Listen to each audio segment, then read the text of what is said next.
Ceux qui veulent partir peuvent rester. Ce serait pas plus mal.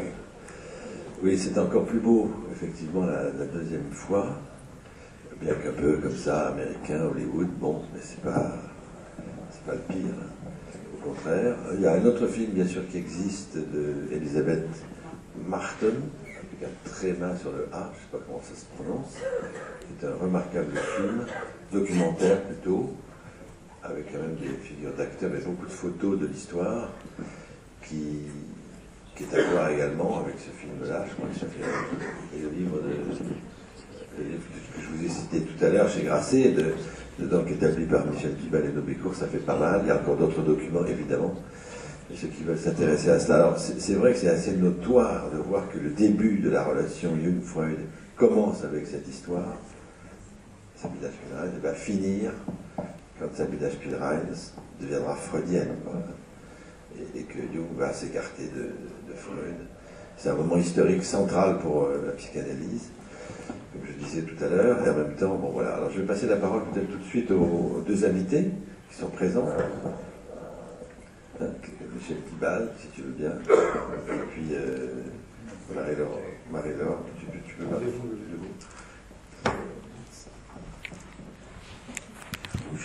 Je ne sais pas trop quoi vous dire après ce magnifique film. Je disais justement à Jean-Jacques Moscovitz que, évidemment, je le vois pour la deuxième fois. C'est la deuxième fois que je suis encore plus frappé par la précision des dialogues et la beauté des interprétations. Ce qui est absolument étonnant pour moi, c'est que, après avoir vu le film la première fois, et d'ailleurs pratiquement écrit ce petit article que j'avais écrit d'ailleurs sur les incitations de Claude Noël Pickman, qui m'avait encouragé à écrire quelque chose sur ce film qui m'avait passionné. Après avoir vu le film, j'avais relu rapidement, relu quand même la correspondance entre Freud et Jung.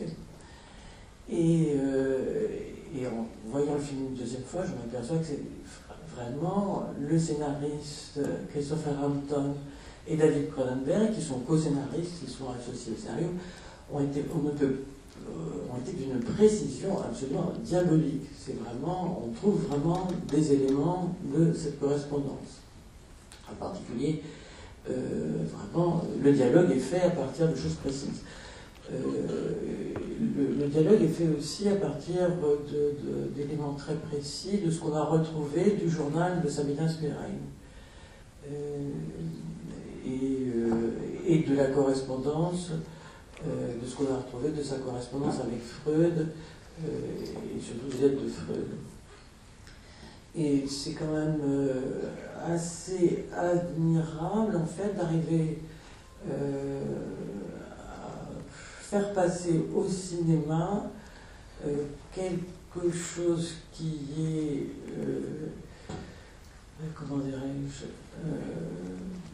d'une part quelque chose qui est peu visuel, qui est les débats, les premiers débats de la psychanalyse, le surgissement comme ça de ce que c'est que le transfert. Et d'autre part, de faire passer au cinéma quelque chose dont il ne reste plus que des textes écrits sous forme de correspondance et de réflexion théorique que nous ne connaissons que comme ça.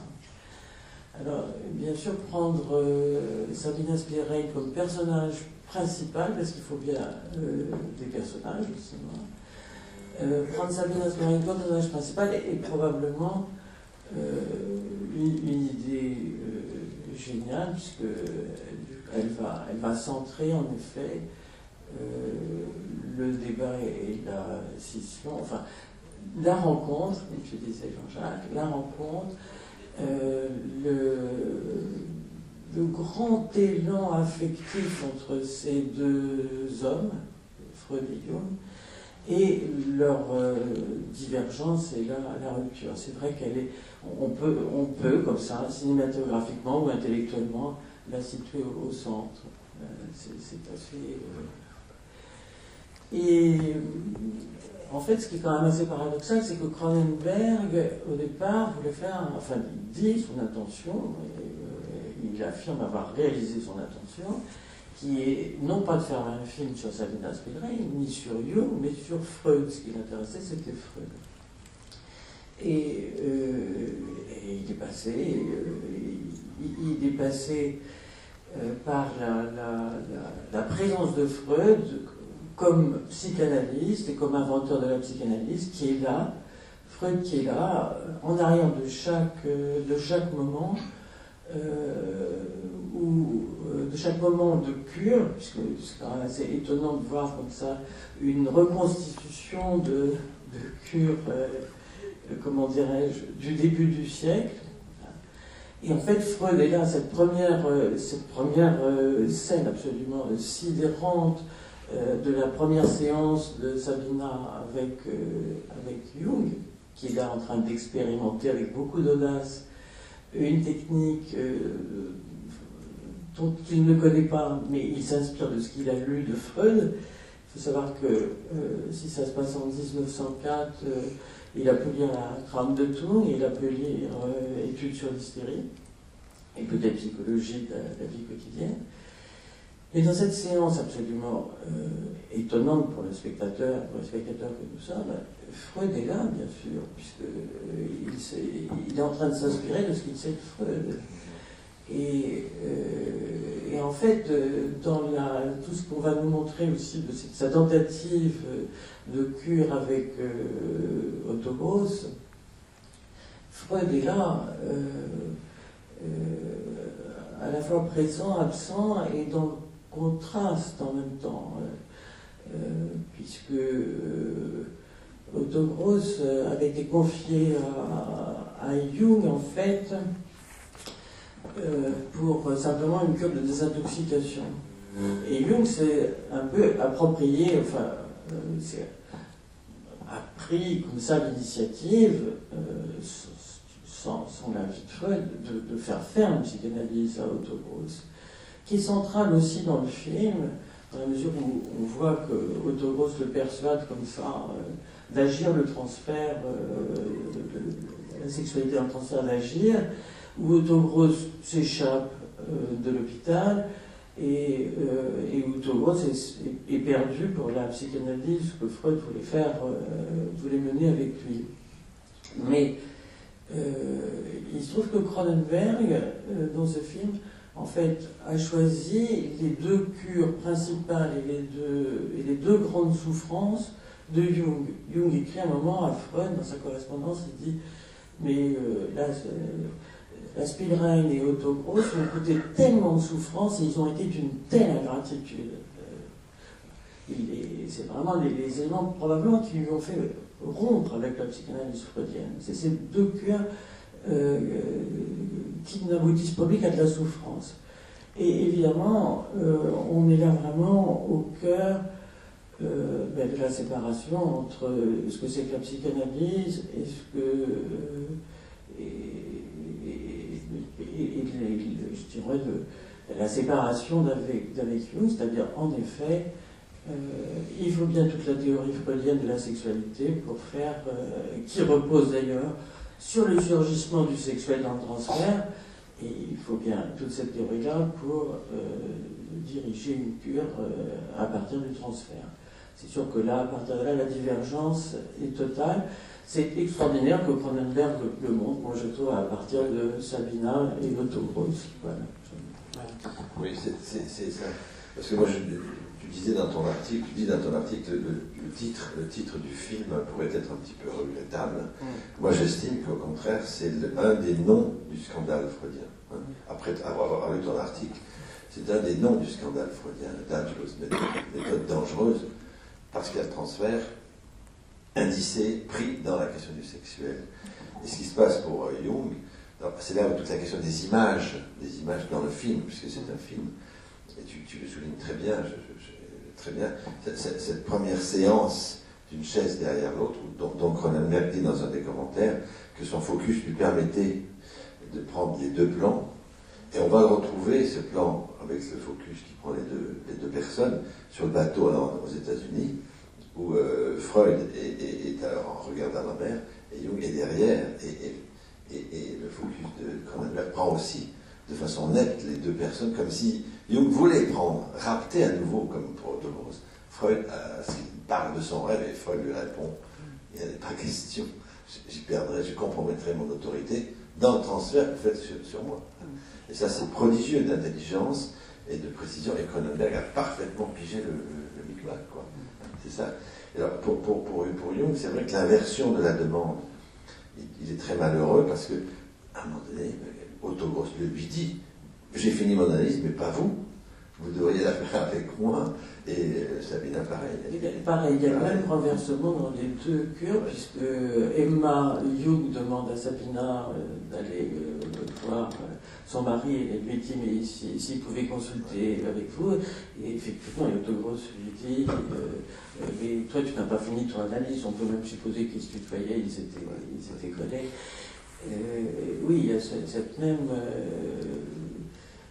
C'est d'ailleurs vertigineux quand on pense au fond que Autogrosse n'a pas laissé. Nous sommes très peu nombreux à connaître Autogrosse, et surtout avant le film de Cronenberg, nous étions encore bien moins nombreux. Sa mémoire, nous n'avons pas gardé la mémoire d'Autogrosse dans cette correspondance. Sabina Spielrein avait été totalement effacée et oubliée pour beaucoup de raisons. Justement à cause du scandale de sa relation avec Jung probablement, et puis pour d'autres, ça avait été totalement effacé. Et c'est des personnages qui sont des personnages qui n'étaient plus du tout historiques. Et Jung est une espèce de stature comme ça, énorme. Enfin, le poids de Jung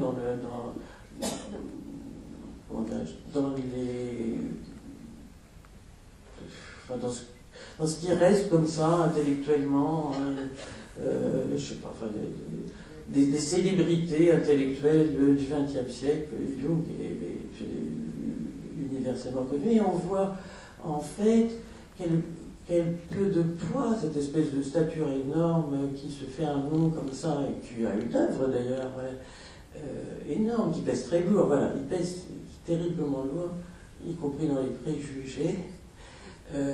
Lourd poids de préjugés, et comment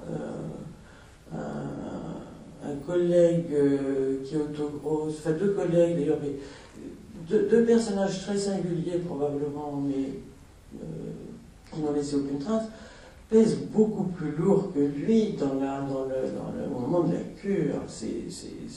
Il ne peut pas diriger ça, il n'y arrive pas. Il n'arrive pas à trouver son poids pour... il est comme ça perdu par rapport à ce personnage de femme remarquable, et on sait comment aussi une jeune femme hystérique peut peser son poids dans une cure. Par rapport à ce collègue patient qui est un espèce de génie toxicomane, et on sait à quel point ça peut aussi peser dans une cure, il est totalement désarçonné. Enfin, je veux dire, il ne pèse rien. Michel Duval, tu veux nous dire un peu par rapport à l'ouvrage Mais je pensais que ce serait quand même déjà bien de laisser... Non, mais dis d'abord, toi.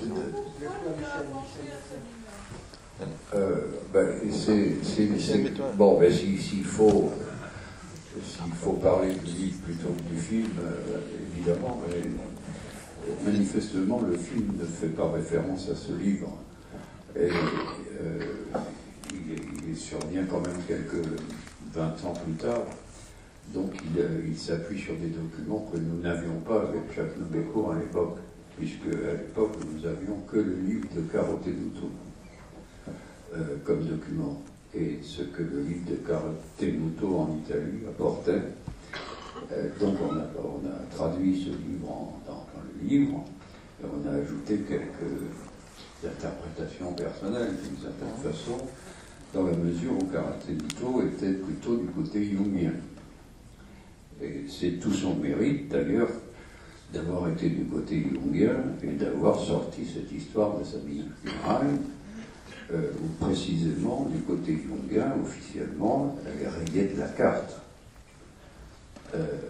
Donc c'est le mérite de Carotenuto d'avoir fait ce geste-là, de sortir cette histoire, Et c'est ce que nous avons repris avec Jacques Nobécourt. Ce qui nous a intéressé, c'est justement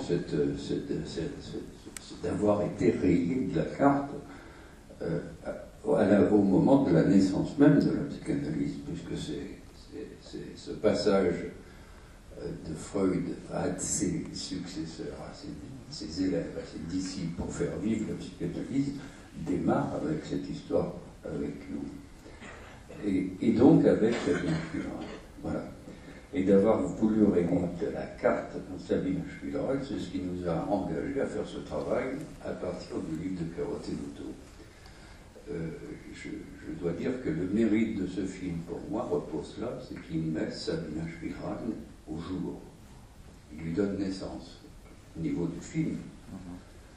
Je dois dire aussi que par rapport à ça, ce que ne font pas actuellement les Jungiens.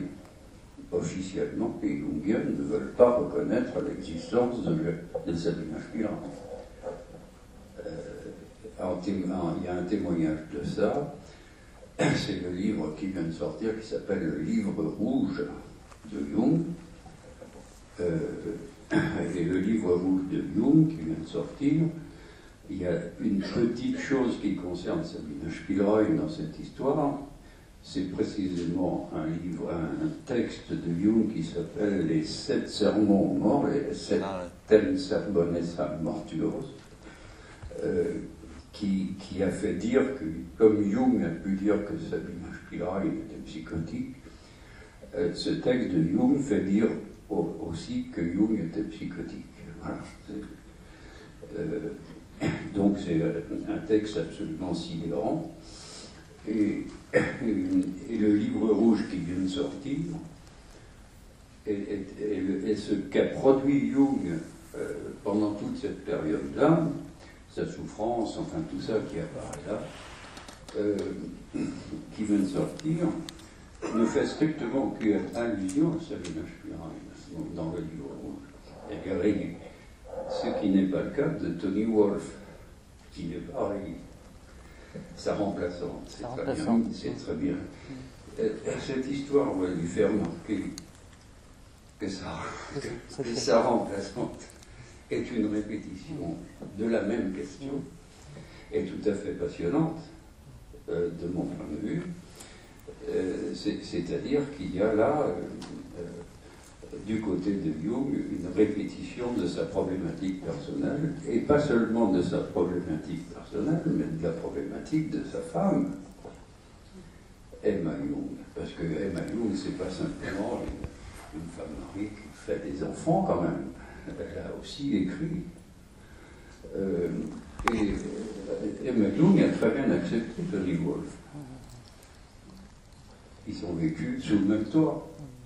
Et Tony Wolff a été une collaboratrice de Jung jusqu'à la fin de sa vie à elle, puisque les deux femmes sont mortes avant Jung. Habituellement, c'est plutôt les hommes qui meurent avant, non?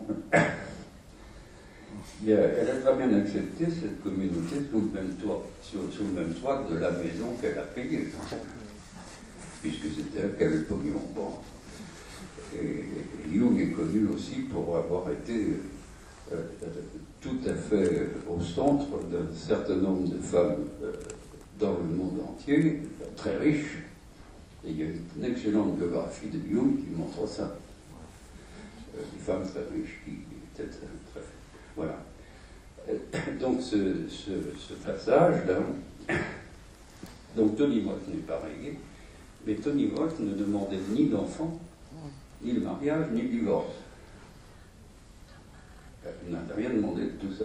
À ce prix-là, Emma Jung a accepté. Alors que Sabine Spielrein, c'est pas très bien montré dans le film, sauf c'est montré parce qu'elles sont enceintes, des deux côtés. Donc il y a cette histoire de l'enfant. Et c'est pas très bien. Alors qu'elle est centrale. Elle est centrale, cette histoire de la sexualité, de l'érotisme et de l'amour. Elle est centrale.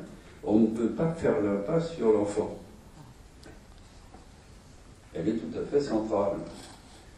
Et Et du prénom, non. Juste y compris dans l'histoire de la destruction comme cause du devenir. C'est-à-dire qu'il n'y a pas simplement l'acte sexuel dans cette histoire, c'est l'enfant qui va dire nécessairement, moi je suis vivant et toi tu es destiné à mourir. Voilà. C'est tout à fait central. Ça. Bon, je ne sais pas, je ne sais pas en dire beaucoup plus, mais enfin, dans le livre, ce que nous avons voulu avec Jacques, c'est de faire apparaître le nom de Sabine Spielrein en première page de couverture, et non pas celui de Carotenuto, qui nous a fait un scandale à ce moment-là, parce qu'il voulait que ce soit son nom qui soit en première page.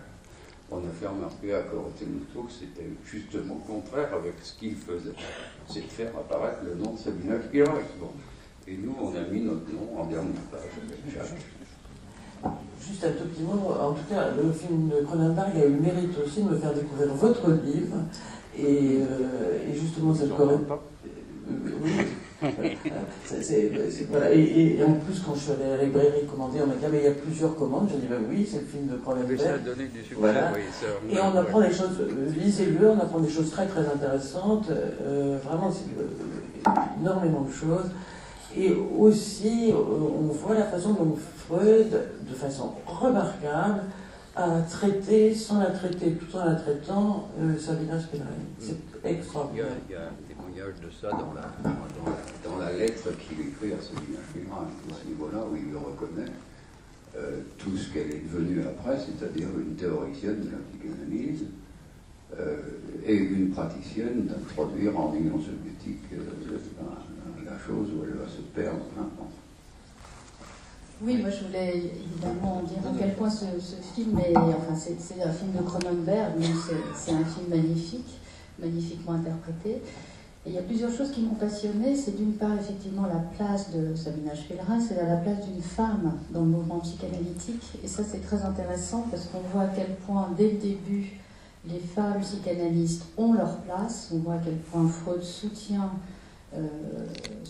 son travail, comment Jung quand même l'amène à devenir médecin, psychiatre, etc. Et ça, je trouve ça très intéressant de montrer, je ne vais pas dire l'absence de misogynie, mais en tout cas quelque chose qui est très fort dans le mouvement psychanalytique, d'ailleurs qu'on retrouve aujourd'hui, c'est-à-dire à quel point les femmes ont une place dans le mouvement psychanalytique. Et d'autre part, j'ai trouvé intéressant le lien entre Freud et Jung, la question du père et du fils. Enfin, la manière dont, à un moment donné, c'est très bien mis en scène, ça. À quel point, quand même, Freud se met dans cette position. Évidemment, on comprend qu'il est dans le transfert, dans une position paternelle, mais à quel point, d'une certaine manière, il veut garder sa place. Jusqu'à, bon, après on peut questionner, est-ce qu'il avait une position de maître ou pas, enfin bon, je trouve que ces questions sont subtilement mises en scène dans le film. En même temps, on peut se poser la question de savoir si Jung, dans un transfert négatif à Freud à un moment donné, un transfert sans séance, un transfert sans divan, donc un transfert plus difficile à mener, eh bien, se traduirait par une destruction de l'œuvre de l'enfant de Freud, la psychanalyse. C'est ça la crainte de Freud en permanence, de voir avec plein d'éléments que ça pourrait, notamment la télépathie, etc. Ça pourrait, bon, bien sûr, c'est dans le droit fil de la culture de Jung qui veut se confiner à celle de Freud, disons, schématiquement. Et là, il y a quelque chose, un désaccord complet. Mais c'est vrai que c'est sur le fond transférentiel d'une place de père que Freud occupe comme il peut, et l'autre d'une place de fils destructeur de cette dimension. Anne-Marie. Bon, alors juste quelques remarques. Moi, je vais dire pourquoi j'ai pas aimé ce film, même si je trouve qu'il est très bien fait, et si vraiment Jung est un personnage formidablement sympathique et posant des questions qui nous restent encore aujourd'hui. Pas avec le mysticisme et la télépathie, mais avec ce qu'il appelle les convergences synchroniques ou la synchronicité, c'est-à-dire de ces phénomènes étranges qui nous arrivent et que pour le moment nous ne savons toujours pas expliquer et que le commun des mortels doit beaucoup apprécier. Et puis c'est vrai que c'est Jung, certes Sabine Spielrein, tu as raison, mais Jung est là, le personnage émouvant, principal, humain. Bon, alors très bien, beau film. Il y a quelque chose qui ne va pas du tout, c'est la clé des songes, et pas l'interprétation des rêves. C'est-à-dire jamais les rêves ne sont travaillés avec les associations du rêveur. C'est-à-dire c'est anti-freudien, absolument. C'est-à-dire que si on a lu la Traumdeutung, c'est vraiment pas la clé des songes. Et là, c'est toujours la clé des songes. Jung rêve d'un cheval, c'est Freud qui lui interprète le cheval, il n'y a pas les associations de Jung, etc. Donc ça, sur le plan de la transmission de la psychanalyse, c'est dangereux, en effet. Bon, moi j'aime bien le titre, parce que je trouve, ça correspond à ce que nous avons dit hier dans un autre débat, c'est-à-dire qu'une méthode dangereuse, ça peut être très positif, comme toi tu l'as signalé, et ça peut être interprété comme très négatif. Donc c'est vraiment, on est bien au cœur de ce basculement des termes, toujours possible, lorsque les gens les reçoivent. C'est-à-dire ce qu'on appelle techniquement connotation négative ou connotation positive, ou péjorante, améliorante, etc. En revanche, il y a quelque chose qui est très bien. C'est que ça n'est que sur la pulsion sexuelle que nous nous bâtissons et que nous construisons nos propres théories. C'est une phrase de Freud d'ailleurs, hein, un peu adaptée ici. Donc on voit bien que Sabina, pour diverses raisons, maintient son symptôme jusqu'au bout, mais à la fois en jouissant, s'en délivrant, etc. S'en délivrant pas, pardon, mais en s'en délivrant du côté du plaisir et non plus de la jouissance malheureuse. On voit bien que Jung est dans une certaine errance, et c'est comme ça aussi que sa théorie erre, et on voit bien que Freud est dans un certain stoïcisme qui fait que, eh ben, il met la science en place de père, lui. C'est-à-dire qu'à un moment, chacun, avec ses contraintes, élabore ses propres théories. Alors, je pensais à Michel de Certeau qui dit quand même qu'il faut un peu plus d'imaginaire pour construire une théorie, et pas seulement sur la base de nos pulsions fussent-elles sexuelles. Voilà, je laisse cela à la discussion, mais je veux rappeler que sur le plan de l'interprétation des rêves, c'est tout faux. Non, c'est pas faux, mais c'est malvenu parce que le monsieur qu'on aime bien n'est pas psychanalyste. C'est pour autant problématique. Non, mais moi je dis là-dessus quand même, on ne peut pas être plus freudien que Freud. Le rêve du cheval, du tronc, le tronc est votre pénis, le cheval c'est vous-même et tout, c'est dans la correspondance, c'est ce que Freud écrit à Jung, mot à mot.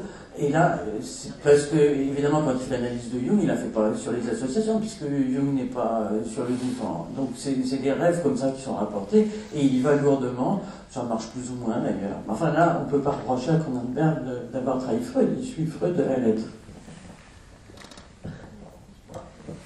Je dirais d'abord que ce film a l'avantage de mettre effectivement l'accent sur Sabina Spinel. Vous pouvez dire votre nom. Dominique Iskovic.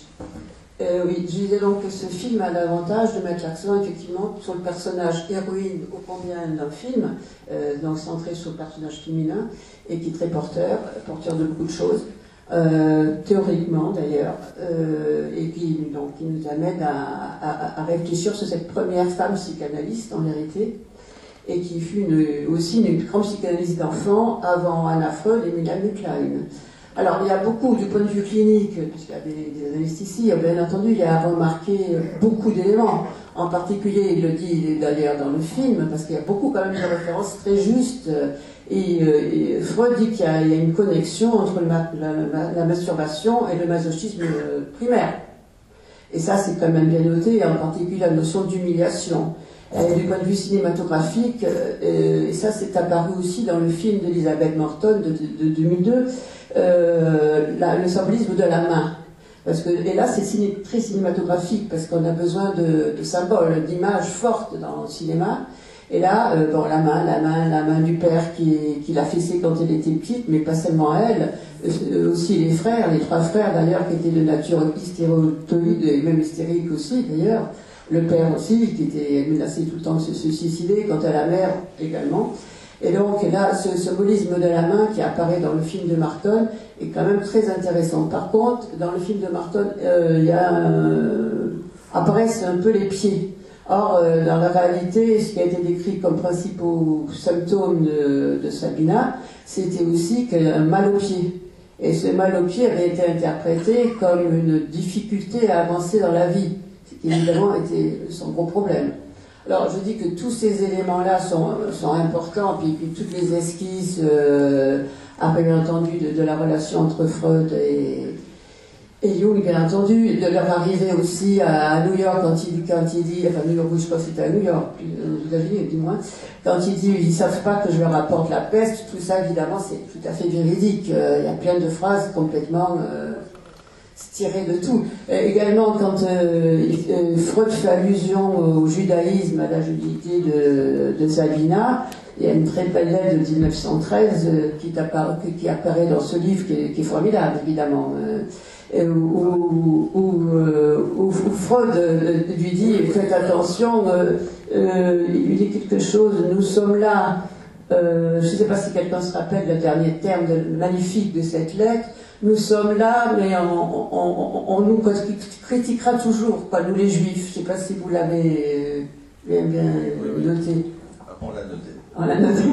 Non, voilà. Elle a signalé qu'il a quand même consigné dans Sabina Spielrein, il y a aussi un numéro du Coq-Héron. Oui. Voilà. La revue qui s'appelle le Coq-Héron. Oui, oui. Pour signaler à ceux qui ne savent pas. David, tu voulais dire un mot? Oui, oui. Et Il il me semble qu'il y a là deux têtes de pont. D'un côté Freud, de l'autre Jung. Et Sabrina et Gross font le va-et-vient entre les deux. Alors, ouais, et je me demande quel est le rapport du pont Sabina et le rapport du pont Gross. En tout cas, celui de Gross donne l'impression de libérer un peu Jung. Quant à Sabina, elle aussi elle joue un rôle à la fois pour le développement de l'un et de l'autre. Il y a quelque chose.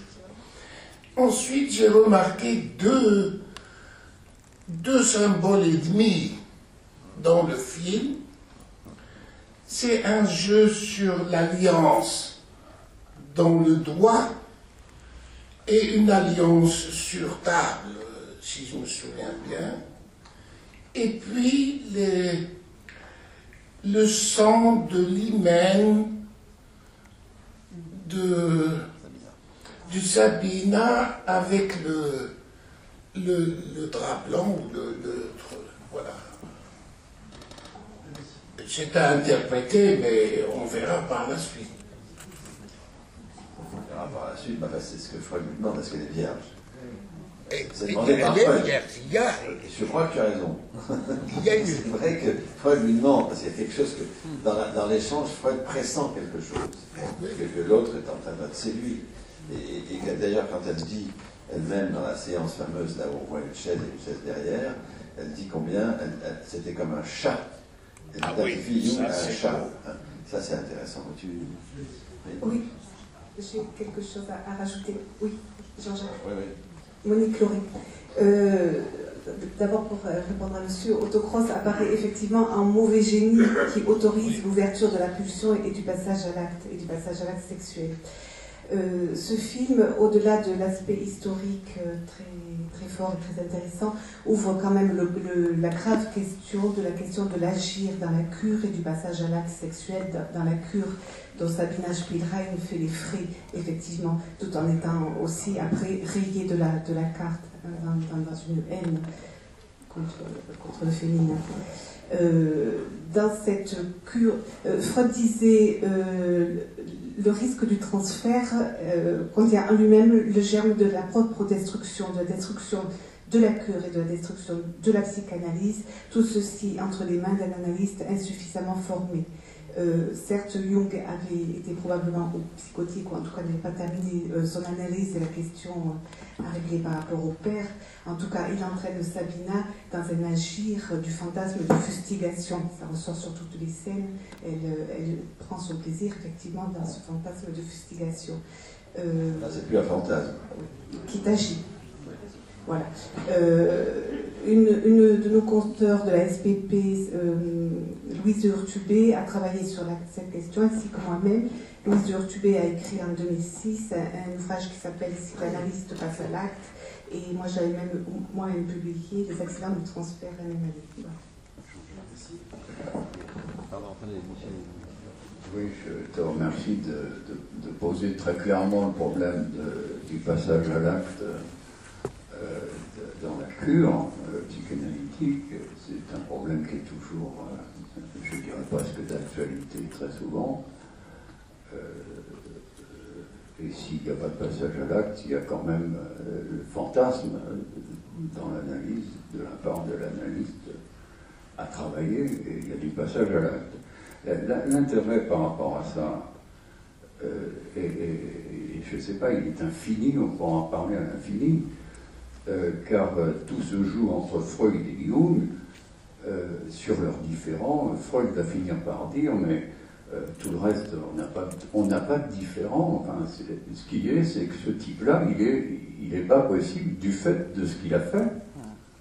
Et que Jung a reconnu sous l'injonction de Sabina Spielrein ce qui s'est passé, ce qui a permis à Freud d'écrire cette lettre à Sabina Spielrein en disant qu'elle s'était très bien débrouillée avec cette histoire-là. Il lui dit ça. Bon. Mais ça, c'est entre les trois. Mais sur le plan général de l'histoire de la psychanalyse, les Jungiens ne reconnaissent pas cette histoire-là. Ils ne veulent pas le reconnaître. Et quand le livre est sorti, on a été attaqué par les Jungiens avec Jacques Nouécourt, qui nous ont dit, mais comment vous pouvez soutenir ça? C'est pas vrai.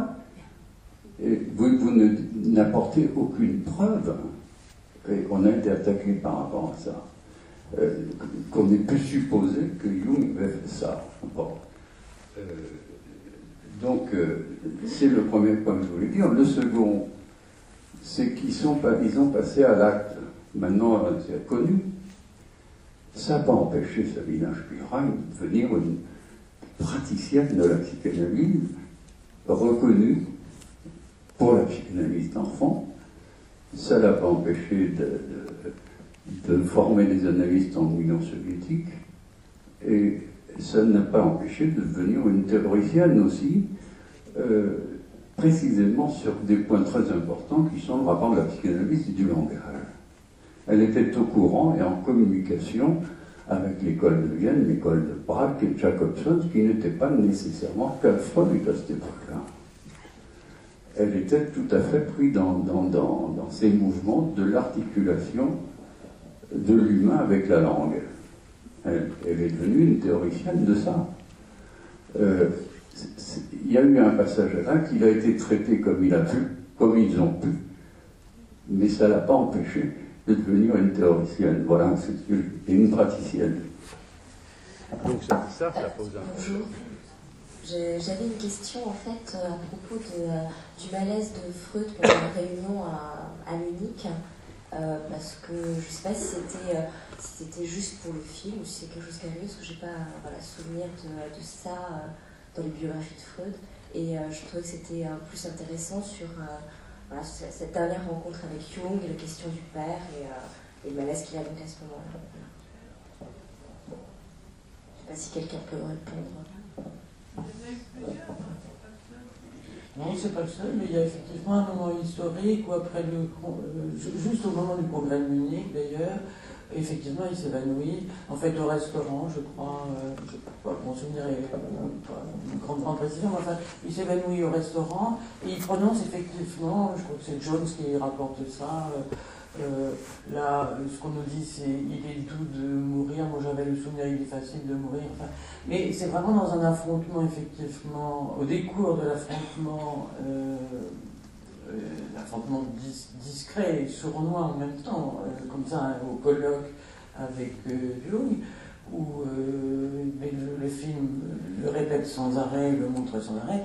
Oui, ce qui passe là, c'est le vœu de mort du fils sur le père. Et Vanina disait que c'était très très bien mis justement en valeur cette relation-là.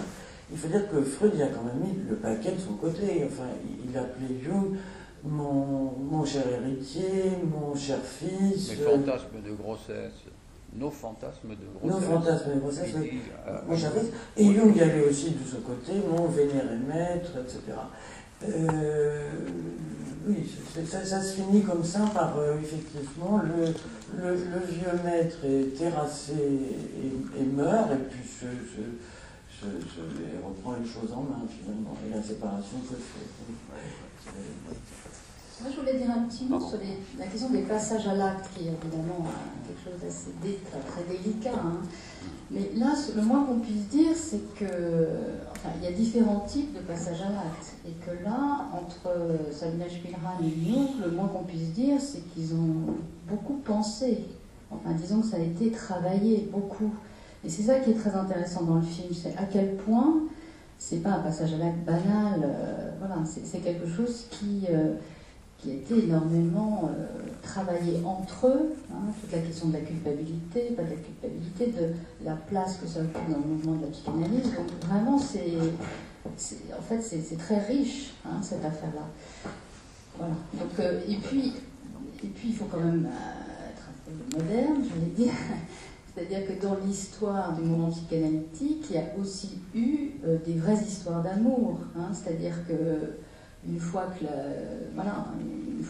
patiente n'est plus une patiente, il peut aussi se passer des choses qui sont dans l'ordre de la vie, ou pour un patient vis-à-vis d'une psychanalyste femme, hein, parce que ça se passe aussi dans ce cadre-là. Donc je pense qu'il y a un moment donné où il faut différencier les passages à l'acte. Ce ne sont pas tous les mêmes, et en tout cas, il peut y avoir de vraies histoires d'amour, et là quand même, il y a de l'amour, vraiment, entre Jung et Sabina Spielrein, enfin, je trouve.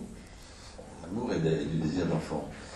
Mais combien, justement, pour le dire peut-être à ceux qui, juste un point, à ceux qui ne sont peut-être pas, qui sont venus pour voir si on allait se débrouiller avec ce film, nous les psychanalystes, c'est certain que entre nous on arrive à parler, mais peut-être pour ceux qui ne sont pas encore avertis de tout ça, c'est vrai que la psychanalyse ça a affaire avec des gens qui sont, j'allais dire, moyens. L'analyse n'est pas un surhomme, l'analysant n'est pas un surhomme, une surfemme, enfin, il y a quelque chose de la moyennitude de l'humain, hein, du côté moyen de chacun. C'est bien ça qui participe de la castration, du manque, qui fait que justement nous ne sommes pas, les analystes et les autres, et nous tous, les drosés, nous ne sommes pas pris dans un absolu, un idéal de réussite. Hein. Et l'effort que fait Sabina Spielrein pour penser, elle pense d'ailleurs très rapidement, elle écrit, notamment le titre du film de Elisabeth Marton, s'appelle, il faut le citer, s'appelle « Mon nom était Sabina Spielrein » et c'est ça, c'est le sous-titre, et en titre, il y a, ou l'inverse, je ne sais plus, il y a n'oubliez pas que j'ai été aussi un être humain. On pourrait ajouter moyen. Hein. Et ça, je trouve ça formidable, parce qu'elle le dit, à un moment donné où elle écrit, elle est hospitalisée au Barrios-Lee, elle est coincée, elle ne sait pas quoi faire, elle écrit ça, en se supposant comme un fantasme hystérique, morte, et donc beaucoup plus aimée parce que morte. Hein. Dans le film, ça va être ensuite mis en exergue, dans le générique, je dirais, comme si la mort qu'elle a subie par le nazisme, ce serait la même chose. C'est pas la même chose, hein, je crois qu'il faut mais je voulais souligner combien il y a une sorte de côté moyen de chacun d'entre nous. Hein. On n'est pas mené comme ça par une sorte de génie absolu. Freud lui-même tombe évanoui, hésite, c'est peut-être pas très montré dans le film, mais il a beaucoup hésité sur plein de choses. Hein. Et à un moment donné, il est amené à trancher en fonction de ce qui se passe. Ne parlons même pas du rapport qu'il a eu à Wilhelm Reich, par exemple, qui est une autre histoire, beaucoup plus tardive, et qui précisément a aussi questionné comment le transfert paternel qui était fait sur lui pouvait être géré. Il en a fait un fils chéri, Wilhelm Reich avait un succès fou à Berlin, communiste, en même temps psychanalyste, se coinçant un peu les pinceaux entre ces deux. Hein. Il a fallu qu'il soit viré du communisme et viré de la psychanalyse pour se retrouver aux États-Unis et commencer à délirer avec cette histoire d'orgones et tout ça. Donc la psychanalyse est traversée par des enjeux théoriques qui font mal à ceux qui s'y frottent. Hein. C'est pas un machin tout simple, et ça s'adresse quand même au côté, comme je le dis, moyen, dont on cherche à sortir par une théorisation. Et oui, je voulais revenir sur la question du passage à l'acte. ça me paraît quand même important. Deux choses, d'abord que c'était les prémices de la psychanalyse et qu'on était dans un temps de découverte aussi du transfert, aussi du côté de Freud, et que Jung n'avait pas été analysé. Alors, effectivement, le maître Jung, face au génie de l'hystérie, Sabina Spielrein, il s'est pris les pieds dans le tapis. C'est bien ça qu'il faut dire. Il n'a pas du tout su gérer le transfert. Il n'empêche que c'est vrai qu'il lui a sauvé la vie. Hein. Il l'a tiré d'affaire. Alors, par contre, dire que ça ne l'a pas empêché de devenir Sabina Spielrein, justement, c'est-à-dire analyste, apporter la psychanalyse en Russie, je trouve ça, enfin je dirais que c'est vrai qu'elle l'a fait, mais je ne trouve pas ça juste. Parce qu'il faut bien voir que dans cette affaire, c'est elle qui a su vraiment régler cette histoire pour Freud et Jung, qui s'étaient pris ensemble les pieds dans le tapis. C'est-à-dire du fait du mensonge de Jung. Et je trouve que c'est tout à fait, c'est extrêmement bien montré dans le dossier, justement, que qu'on connaît grâce à lui, à quel point elle a été d'une hauteur de vue, d'une dignité, d'une justesse face au mensonge absolument incroyable de Jung. Quand on est analyste, mentir de cette façon-là, ça paraît, je veux dire, c'est puéril. On voit là l'enfant Jung face justement face à la femme qui est devenue Sabina Spielrein. Et je pense que si elle s'en est sortie, c'est grâce à son génie d'hystérie, justement. Hein. Et alors, elle a tranché là, hein, justement, elle a su trancher. Elle a quitté Jung et elle est passée du côté de Freud. Et elle n'a jamais lâché là-dessus. Et je pense que c'est ça, c'est la façon dont elle a géré elle-même cette question, là où Jung avait été incapable de le faire, qui lui a permis en effet de devenir analyste et de faire ce qu'elle a fait pour la psychanalyse. Donc voilà, on connaît quand même, parce que c'est toujours d'actualité, bien sûr les passages à l'acte dans une analyse. Certains passages à l'acte débouchent sur des histoires d'amour, voire sur des mariages, on en connaît beaucoup. D'autres aussi débouchent sur des ravages, il ne faut pas oublier, hein, où les femmes restent sur le carreau. Hein. Donc voilà, il fallait le génie de Sabina Spielrein dans ce premier temps de la psychanalyse et du transfert pour qu'en effet, je trouve, elle puisse s'en sortir de cette façon-là. Voilà ce que je voulais quand même rappeler. Oui, quand je dis que ça ne l'a pas empêché, je n'ai pas parlé de qu'est-ce qui fait que ça ne l'avait pas empêché. Et c'est tout à fait en accord de ce que vous dites. C'est-à-dire il y a quelque chose chez cette femme-là, j'irais jusqu'à dire chez toutes les femmes, non, chez celle-là, disons déjà, quelque chose qui fait que quoi qu'il se soit passé, il y a quelque chose dans son histoire qui n'a pas empêché qu'elle devienne ce qu'elle est devenue, y compris d'ailleurs l'histoire qui s'est passée dans toute sa famille, pris par la destruction nazie et stalinienne. Bon. Parce que ses trois frères ont disparu en 1937 dans des purges staliniennes. Et elle, par les trucs nazis. Alors, je dis ça parce que peut-être bien que cette histoire-là fait partie de ce qui ne l'a pas empêché, d'où elle venait, c'est-à-dire elle venait de l'Union soviétique, de la Russie, qui allait devenir l'Union soviétique.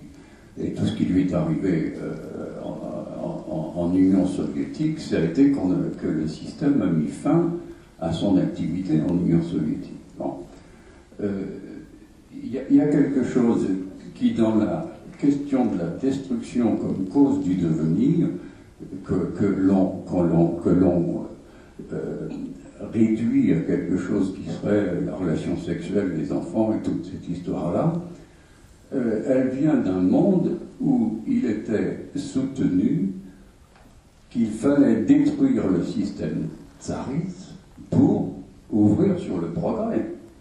Et ça, il fallait bien détruire ce système-là pour ouvrir sur le progrès. Vous voyez qu'il y a quelque chose d'où elle vient qui amène quelque chose là, qui ne l'a peut-être pas empêché de se réduire à cette petite femme qui satisfait les petites choses de Carl Gustav Jung. Bon, voilà. Claude Noël, je poursuis dans la ligne de ce que tu disais. Je suis 100% d'accord avec toi sur vraiment le fait que Sabina Spielrein s'en est vraiment à utiliser toute sa dignité, son intelligence et aussi son élaboration personnelle pour se sortir de ce transfert non analysé avec Jung. Jung était objet du transfert, mais ne s'était même pas rendu compte ce que c'est que d'être objet du transfert. Il pouvait difficilement, puisque la théorisation à l'époque est balbutiante. Enfin, comme tu dis, il se conduit vraiment très mal. Voilà, on peut le dire aussi comme ça. C'est pas seulement la théorie qui débute, c'est qu'il se conduit très mal. Et de toute façon, médicalement, antidéontologiquement, c'est une faute grave.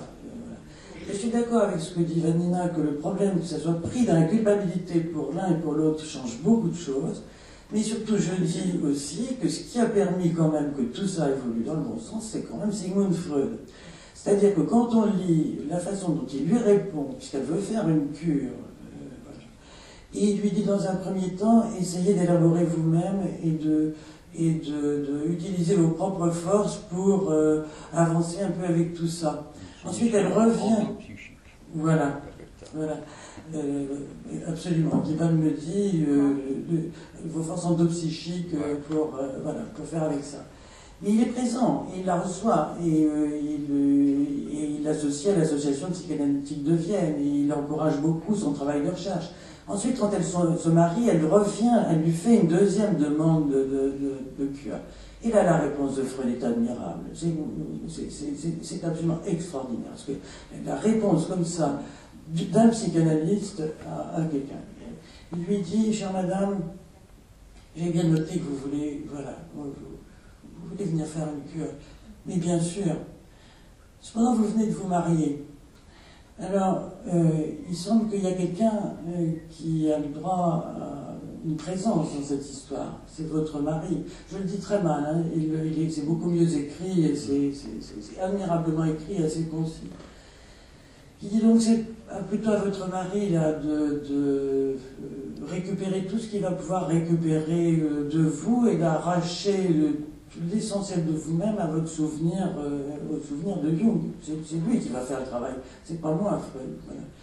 Il dit, pour ce qui en restera, c'est-à-dire que quand le mari aura récupéré tout ce qu'il peut de Sabina et arraché, et détaché tout ce qu'il a besoin, pour ce qu'il en restera, il dit, ensuite, oui, au décours de ça, alors je serai là, et il s'agira d'une autre figure qui apparaîtra, qui n'est ni celle du jeune homme, ni celle du mari, le père. Alors là, on fera l'analyse avec le transfert sur le père, voilà. Ce qui lui, je serai présent pour là, quand on aura toutes ces choses-là, de tomber amoureuse de Jung, hein, et bien on arrivera l'analyste supportant justement cette immense force du transfert, enfin, de l'amour de Sabina pour son père, parce que dans le dossier justement réuni par Michel Guibal, on voit la figure du père de Sabina. Alors, elle doit beaucoup à son père. Il m'a semblé que c'était un homme absolument extraordinaire, le père de Sabina. Et à un moment où elle donne une gifle à Jung, là c'est un petit peu plus mise en scène, de façon d'ailleurs un peu plus hystérique, avec elle lui taillade la joue. Et le père de Sabina, finalement les parents sont mis au courant de toute cette histoire et tout, et le père de Sabina dit ah, elle lui a donné une gifle, ben, elle a eu bien raison. Cet homme-là, en parlant de Jung, est un homme vraiment ordinaire, et de toute façon, c'est pas la peine qu'on intervienne dans cette histoire, elle est suffisamment grande pour s'en débrouiller très très bien. Et le père, il lui fait une confiance énorme. Donc, elle avait la chance d'avoir cette force que lui donnait aussi sa situation par rapport à son père, et d'avoir Freud quand même, qui agit avec un tact, une délicatesse, une efficacité absolument remarquable. En même temps, elle écrit sans arrêt, au moment même où ça commence, à sa mère, pour lui dire combien. Et sa mère lui dit, mais tu dois devenir aussi célèbre que Marie Curie. C'est quand même pas n'importe quoi. Il avait un idéal parental colossal, ça lui a servi. Hein. Et en même temps, Jung écrit à Freud, elle a eu la malchance de faire un transfert sur moi, au tout début. Ensuite, il se prend les pieds dans ses pulsions, etc. Donc c'est vrai ce que tu viens de dire, que le transfert va jaillir. Alors, en fin de compte, elle l'a faite ou pas, cette analyse avec Freud? Non, ça c'est... Mais il lui fait plusieurs interprétations, mais par lettres. Alors, il y en a une notamment qu'on voit, pour enlever les oripeaux du passé de cette histoire de Jung, les Ariens et les Juifs. Ne faisons pas confiance aux Ariens, alors on le prend comme un truc politique aujourd'hui, parce qu'on est aujourd'hui. Mais quand il l'a dit, bon, le mot Arien, on ne l'emploie plus du tout. C'est périmé, disons, c'est pire que ça maintenant. Non, c'est quelque chose de... Et c'est par rapport à Jung. Justement, hier, on parlait dans cette réunion avec Maurice Hollander, il y a une citation dans un de ses livres, venu de Poliakov, une petite citation, note de bas de page d'une ou deux pages, en note de bas de page, d'explication de, comme je disais au tout début, que Jung va reprocher à la culture juive de vouloir toujours se faire parasite dans une autre culture, etc. Il y a tout un enjeu très antisémite de Jung à ce moment-là, et en même temps, il va être enthousiasmé par le nazisme, en disant comment la jeunesse de l'inconscient arien ne peut pas être du tout perçue par l'inconscient, le vieil inconscient, l'inconscient sans âge de ce qu'il en est du judaïsme. Et je crois que là, bon, ça c'est Jung, mais Freud, quand il lui dit cette phrase, c'est quand même pour l'amener à un transfert sur lui, pour que ça soit quelque chose où elle se défasse de ce qui est en train de surgir dans le discours de Jung. Oui, Michel, tu voulais... Juste un mot. Non, mais Michel, vas-y. Non, vas-y, Michel. Non, tout dépend de ce qu'on appelle faire une psychanalyse, parce qu'à cette époque-là, si on le considère d'un point de vue moderne, là, bon, il faut aller chez un analyste, s'allonger sur un divan, il y en a 3 fois par semaine, 45 minutes, selon les uns, d'autres. Bref. Mais à cette époque-là, qu'est-ce qu'ils faisaient? Interprétation, plutôt que... Est-ce qu'ils ont fait pas d'analyse, ni les uns ni les autres, mais il y a eu des interventions qu'on fait interprétation avec une certaine efficacité interprétative. Et je pense qu'effectivement, Freud, dans sa manière de se comporter avec Sabina Schwilreich, rentre dans cette catégorie où ça fait interprétation. Alors, est-ce qu'il suffit de faire interprétation ou que ça soit une analyse? Sur Siegfried aussi, j'ai appris ça. Hein? Sur Siegfried. Sur Siegfried, pareil, voilà.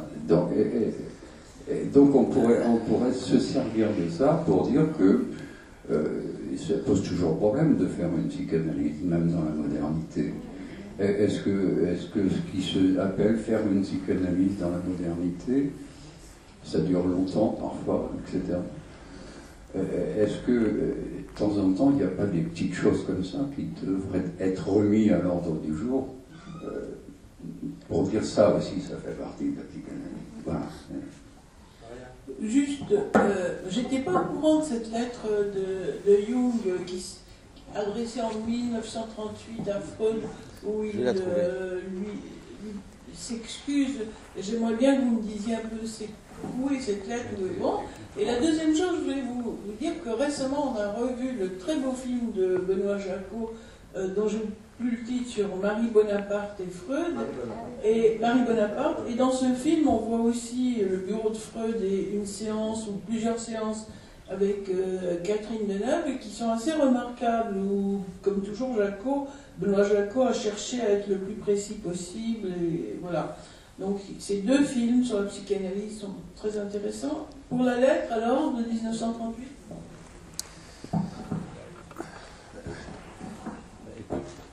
Je l'ai dit tout à l'heure et je l'ai dit hier, je suis en train de la chercher. Je l'ai vue, et je te l'ai dit, je ne vais pas reprendre ça, ne sois pas trop exigeant. Je suis en train de la chercher, je suis sûr d'avoir lu, les signifiants autour de ça me reviennent, et je sais qu'il y a quelque... Freud est à Londres, et Jung lui écrit. Je vais la retrouver, je te promets que je t'enverrai tout de suite. Oui,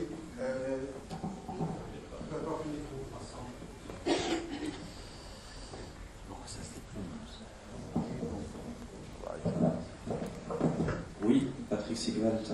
J'ai regardé avec beaucoup de plaisir ce film que je n'avais pas encore vu. Et puis finalement, je me disais, voilà, qu'est-ce qui ressortait de ce film et comment peut-être par quel biais on pouvait aussi le voir. Et j'étais partagé. Alors c'est peut-être le mot qui venait en regardant ce film, c'était être partagé, être divisé. Et la question, justement, peut-être qui, en tout cas, m'apparaissait, c'était, bon, en replaçant quand même dans l'époque, Ferenczi, je crois même que c'est un peu plus tardif, à peu près à ce moment, où il va faire la technique d'élasticité. Donc il y a aussi toute une expérimentation sur la question de comment pouvoir faire des thérapies avec des pathologies un petit peu plus lourdes, à un moment où Freud lui-même, finalement, laissait ses patients à Ferenczi, entre autres. Donc, je me disais qu'au fond, il y avait une forme de créativité, d'intuition, qui mêlait à la fois chez Jung l'aspect scientifique, le scientifique qu'il voulait être, qu'il avait du mal à être, peut-être, et en même temps ce Jung humain. Et ce qui m'apparaissait dans ce film, sans faire de la psychanalyse, eh bien, c'était ce clivage-là, tel qu'il pouvait se jouer au fond dans ces différentes rencontres. Et je note une absence. Et pourtant c'est Bleuler, autour de la question de l'addiction, puisqu'il était à cette époque-là, c'était lui qui s'occupait de ces questions-là, et qui a été jaloux de cette prise en charge. Donc il y a quand même la figure aussi du côté de Bleuler et tout son travail sur la schizophrénie à ce moment-là, qui n'apparaît pas. Il y a l'ombre de Ferenczi qui est là, mais bon, on a évidemment la possibilité de développer dans le film plus. Et donc, je me demandais si on n'avait pas d'un côté... Il y avait la question de l'éthique qui m'a paru fondamentale dans ce film. C'est-à-dire l'éthique psychanalytique, la déontologie du psychanalyste et du scientifique qui se veut comme tel. Et de l'autre côté, un Jung finalement humain, trop humain. Un Jung qui m'a paru finalement responsable sur un plan humain. Alors le mensonge, puisque c'est probablement le seul point sur lequel on pourrait revenir que vous avez évoqué, c'est qu'en effet, il y a un mensonge, mais de la part de Freud et de la part de Jung.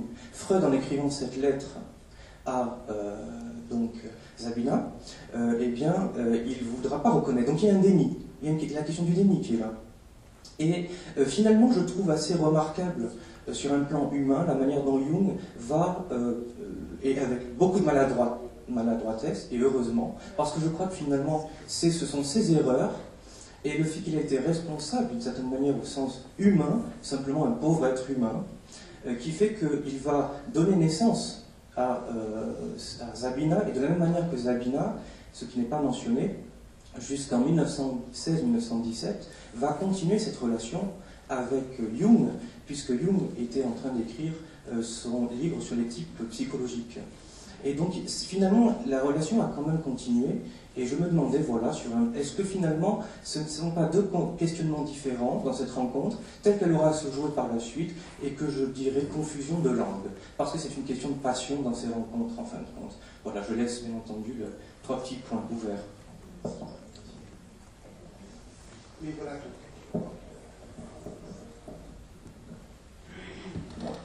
Oui, je voudrais dire quelque chose... Parce que peut-être qu'on ne peut pas mesurer aujourd'hui, où évidemment il va de soi qu'un analyste a fait une analyse. C'est-à-dire qu'il a fait un travail sur lui-même qui lui a permis de repérer sa position par rapport à la jouissance, par rapport à son fantasme. Aujourd'hui, disons que tout analyste a été analysé. À l'époque, il faut rappeler que ça n'était pas du tout le cas. Hein. C'est seulement en 1918 qu'au fond, ils ont réalisé que pour être analyste, il faudrait être passé soi-même par le fait d'avoir fait une analyse. Jusque-là, pour les premiers disciples de Freud, au fond, il suffisait de croire à l'inconscient. C'est comme ça que le dit Freud. Hein. Il suffisait de croire à l'inconscient pour s'autoriser, au fond, à occuper la place de l'analyste. Alors, évidemment, c'est quelque chose qu'on a du mal, évidemment, à penser aujourd'hui, mais il faut bien voir que le Jung qu'on a vu sur cet écran, c'est un homme qui n'a jamais été analysé. Hein, donc il est là, avec ses modes de jouir, qu'il ne connaît pas, qu'il ignore, avec son fantasme, avec toutes ces choses-là, auxquelles il est confronté sauvagement, on peut dire, dans le transfert. Hein. Et effectivement, Sabina, en bonne hystérique, elle fait son travail d'hystérique d'ailleurs, hein, et elle s'en sort très bien. elle le confronte à ça. Donc c'est normal que, enfin c'est normal, il aurait pu, compte tenu de son protestantisme, de sa comment il appelle ça, je suis un béotien suisse et bourgeois. Hein. Donc effectivement, l'interdit aurait pu lui servir de barrière. Ça n'est pas le cas, il passe à l'acte. Voilà, mais il faut bien voir que donc c'est quelqu'un qui n'est pas analysé. Alors je voulais encore dire quelque chose, mais j'ai oublié ce que c'était, donc c'est pas grave, ça me revient. Oui, mais justement, c'est à partir de cette histoire Sabina Spielrein que va être décidé que les analystes doivent se former en faisant une analyse. C'est un des éléments qui va être fait. Mais qui a fait une analyse quand même, malgré tout, c'est Sabina Spielrein. Elle a quand même fait des séances qui lui ont permis d'avouer, de dire son fantasme d'enfant battu et le fantasme d'enfant battu, c'est ses frères battus qui viennent à l'exciter. Donc c'est quand même dit de façon plus ou moins analytique, mais c'est quand même vrai que c'est la seule qui ait fait une analyse malgré tout. Oui. Exactement ce que je voulais dire, c'est que, et j'avais oublié, c'est que des deux, celle qui a fait une analyse, c'est Sabina, c'est pas justement Jung. Hein, donc c'est Sabina qui a pu repérer, en effet, grâce à Jung, malgré tout, hein, justement, son rapport à la jouissance et à son fantasme. Je voudrais dire quelque chose à propos de cette idée que maintenant, un analyste, c'est quelqu'un qui a été analysé. Je ne peux pas tout à fait partager cette opinion, simplement parce que ça fait la 3e fois que je vois ce film. Et depuis qu'on a sorti ce livre avec Jacques Nobécourt, immédiatement après, on est passé à autre chose. On n'a pas poursuivi le travail que d'autres ont poursuivi avec plein de choses qui ont été découvertes après ça. Nous, on a décidé de... Et quand il y a eu la 2e édition, on nous a demandé, on a dit non, on ne touche plus à ça. Voilà. À chaque fois que je vois ce film, je m'aperçois que je n'ai pas été complètement analysé, vous comprenez. Et d'ailleurs, je me suis entendu moi-même parler tout à l'heure, j'avais encore de l'émotion en parlant de ça, parce que ce livre avec Jacques Nobécourt a été au cœur de mon analyse. Et tout à l'heure, je me suis aperçu que je n'étais pas complètement analysé, vous comprenez. Alors, ça veut dire qu'à cette époque-là, ils n'ont pas fait d'analyse, mais peut-être qu'ils étaient un tout petit peu analysés.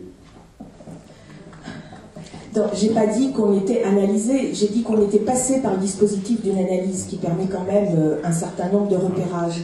Alors, mais pour aller dans votre sens, Michel Guibal, je trouve que justement il y avait du temps des premiers disciples de Freud une inventivité, une liberté par rapport à l'invention théorique dont le milieu analytique souffre terriblement aujourd'hui. Donc voilà, hein, c'est le fait de ne pas avoir été analysé, ça ne les empêchait pas d'inventer et d'y aller franco, hein, c'est le moins qu'on puisse dire. Donc ça, c'est une leçon. Je suis tout à fait d'accord avec la fraîcheur de la découverte qui a un peu disparu dans l'actualité moderne. Non, je voulais juste poursuivre sur cette fraîcheur, mais aussi sur une critique. C'est aussi ça qui, dans la scène où on voit Freud et Jung dans la bibliothèque, le fait de croire à l'inconscient, on voit les balbutiements, et on voit Jung là qui, avec le craquement de la bibliothèque, fait des interprétations magiques au fond, et sur cette dérive qui ensuite de ça a été la théorie jungienne qui s'est appuyée sur les mythes. Donc bon, on est au début quoi, dans ce film. Après, pourquoi est-ce que la théorie jungienne a très très bien marché? Ça, c'est une question qu'on pourrait se poser et qui n'est pas dans le film. Mais qu'est-ce qui fait que il y a eu tout doucement un abandon justement de l'inconscient dans la théorie jungienne pour d'autres positions qui ont plu, surtout outre-Atlantique? Ça, c'est une question.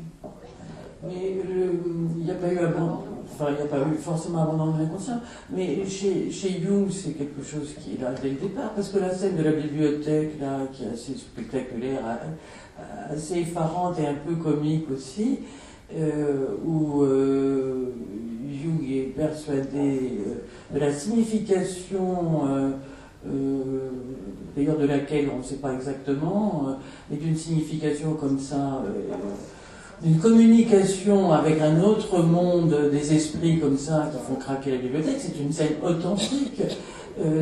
On retrouve une lettre de Freud qui est absolument sidérée de ce qui s'est passé là, et qui d'ailleurs, avec une certaine véhémence, essaye d'expliquer à Jung que quand on est scientifique, on ne peut pas aller et élaborer des choses comme ça, que tout phénomène a une cause scientifique. C'est d'ailleurs étonnant à quel point d'ailleurs Freud continue à s'aveugler sur Jung à partir de choses comme ça, parce que tout est dit. Il y en a un qui croit aux esprits, donc qui pense que quand la bibliothèque craque, c'est un problème physique, voilà. Mais Freud aurait bien voulu quelque chose de positif là-dessus. Il s'aperçoit qu'il ne peut pas. Il ne peut pas. Il y a un article de Freud. Hein. Voilà, Jung continue à penser, à croire aux esprits, et voilà. Non seulement il continue à y penser, mais quand il écrit le texte 7 sermons aux morts, il s'est passé dans sa maison, la merveilleuse maison que lui a payée sa femme, ça a craqué partout. Ça craquait tout le temps, pendant des jours. Et tout le livre rouge est construit autour de toute cette période où ça craquait partout. Et on a fait dire, ben, il est psychotique ce mec-là, quoi. Ça s'est dit pour les anti-jungiens. Bon. Mais le texte 7 sermons aux morts que Jung a écrit, qu'il a dit que c'était un gnostique du IVe siècle, je ne sais pas quoi, Basilides von Alexandria qui avait écrit ça. À la fin, il a laissé quelque chose qui est une énigme, personne ne l'a résolu, et puis il y a une énigme dans ce nom, Basilides von Alexandria. Bien, Jung n'a pas appelé ça, il n'a pas dit qu'il était psychotique à propos de ce texte, il a dit ce texte c'est ma rencontre avec l'inconscient, justement.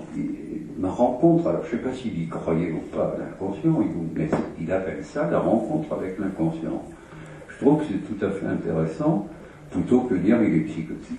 En même temps, il dit que sa rencontre avec Sabine Ashplat, c'est la rencontre avec son inconscient. Non, et le texte, voilà, le texte où il devient ce qu'on fait dire fou, lui dit non, c'est ma rencontre avec l'inconscient. Et dans le livre, j'ai essayé de dire une petite interprétation sur le nom de l'auteur supposé Basilides von Alexandria, dans lequel on peut retrouver un anagramme de Sabina Kularek. On va terminer là-dessus parce que ça mérite vraiment qu'on puisse y revenir. On se retrouve donc très vite sur le site Psychanalyse Actuelle Regard Tibar. Vous aurez le programme du prochain débat, projection, comme d'habitude.